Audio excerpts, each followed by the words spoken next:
Hi and welcome to my tutorial about how to use OneNote through the web version. You can see my other one which I've created for the actual piece of software, but this is what you can do with the online version. Now in my OneDrive I have made a file called Notebooks. Well, that's a lie. I didn't make it. Office made it for me, and that is where I've got my work one. But let's say I want a new one, so just click on New, OneNote Notebook, and I'm going to call this ICT/computing. I always think it's a good idea to have a different one for each subject to just help you get organized. And remember that you can use them with the app. Oh, maybe it doesn't like that. There we go. Okay, so now I've just created this. And this is my notebook. So I've got a section here which is not being sorted here. Okay, so I can change the color.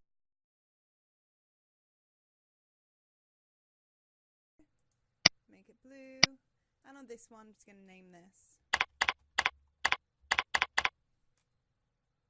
Okay, and there it is. Now, first thing I'm going to do is try to add some information to this, but I also want to give you an introduction to the interface. So here we've got all the classic things you would expect, which is paste, we've got all the formatting techniques, and we also have the heading styles, so you can put a heading 1, heading 2, heading 4, so you're letting it know which is headings.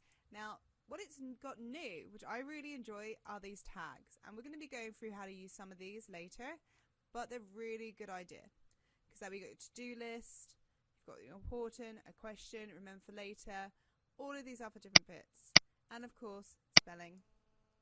Now insert, this is where you add stuff. You can enable a picture, a file attachment, so if you've got a file you can actually attach it in here, a link to an external web page.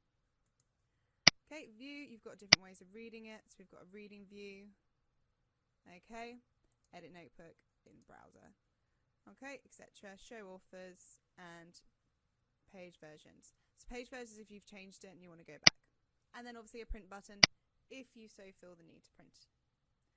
So I'm going to double click on here and I'm going to want a picture. I want a picture of Ada Lovelace. So I'm going to click on picture and this will take me here to my own area, but I don't have it in my own area. I want it online. So I click on online pictures. And I'm just going to type in a name, press enter, and click on the one I want and click insert. Now this does take a little bit of time. Oh, no, not this time. This time it doesn't take the time. Completely depends on the file size. Okay, now you can't really move this around using this version, but if we had it on the software, not online, then we could. So I'm also going to go on here and I'm going to copy this information about her and I am just going to paste that in. Allow access, and we have that all in now. So we've got information about her. So I'm going to highlight a little bit and I'm going to go on home, and using this I can actually highlight different parts in different colors, which is really useful for you when you're doing your work. And again, you have all these different tools. So I'm going to do a little thing here and say prep Ada Lovelace. So let's say you got prep at the end of this lesson. All I have to do is highlight that and go on tag and put to do.